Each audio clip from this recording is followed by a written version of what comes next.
In our digital world, there are these fortresses. They're these huge, invisible castles that hold everything we care about. Our secrets, our photos, our work, basically our entire digital lives. We just call it the cloud. But here's the thing about fortresses. They're always under siege. So let's really get into that, because this isn't just some abstract tech story about big companies. This is about you, your emails, your documents, your identity. The fight for the cloud, it's really a fight for your data. All right, so in this explainer, we're going to pull back the curtain. We're going to take a look at the brilliant architects who are defending this fortress and the incredibly clever attackers who are trying to tear it all down. Okay, so before we can even get to the siege, we have to understand what everyone's fighting for. What exactly is this fortress we call the cloud? I know, it sounds super technical, right?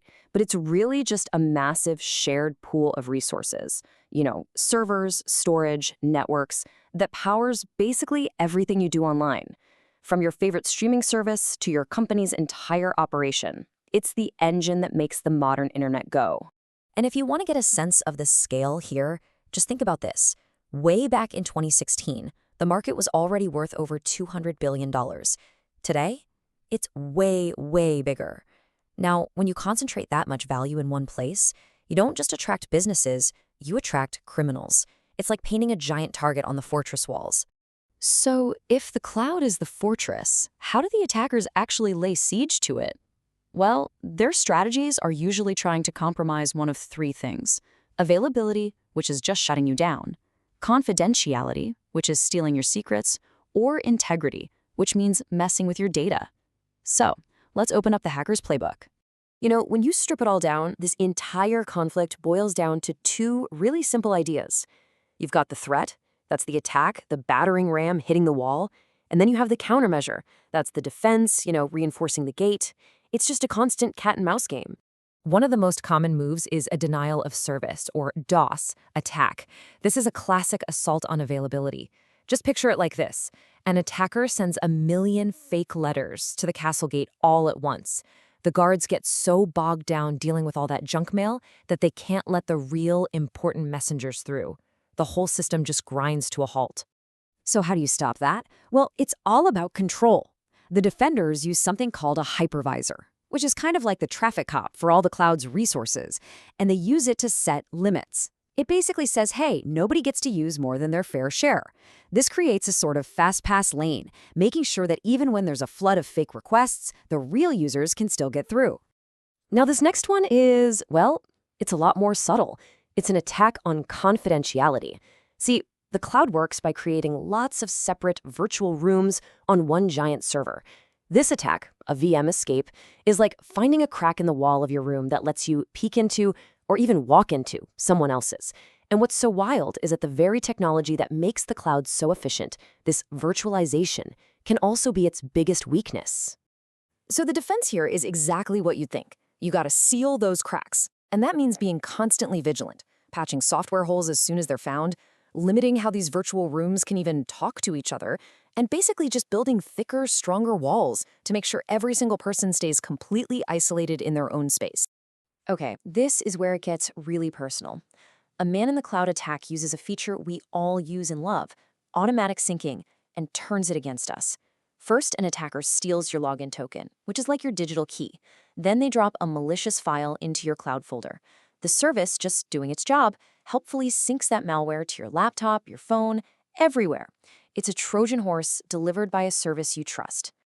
So, with all these different threats out there, how do the defenders, the architects of this whole fortress, actually build a system that's secure? Well, it's not just one single trick. It's a whole toolkit of strategies. And here is that toolkit in action. The whole strategy is called defense in depth. Think of it like a real castle.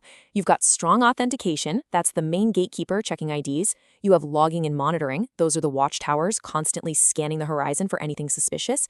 And you've got stuff like integrity checks, which are like guards making sure nobody is tampered with the supplies coming into the castle. It's all about having multiple layers of security, so if one fails, another one is right there to catch it. And look, none of this is theoretical, not at all.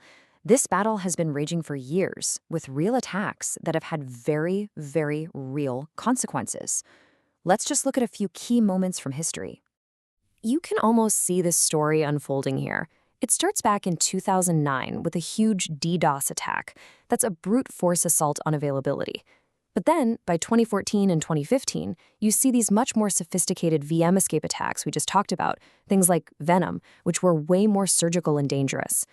And sometimes, like in 2011, the biggest threat isn't even a hacker. It's just simple human error. And this is where we really tie it all together. Remember all those threats we walked through? They are not just textbook examples. We've seen real-world DOS attacks hit Rackspace. We've seen major data breaches from man-in-the-cloud attacks. We've seen virtualization get exploited with the cloudburst attack. Pretty much every single strategy in the hacker's playbook has actually been used out there in the real world. Okay, so that's the past and the present.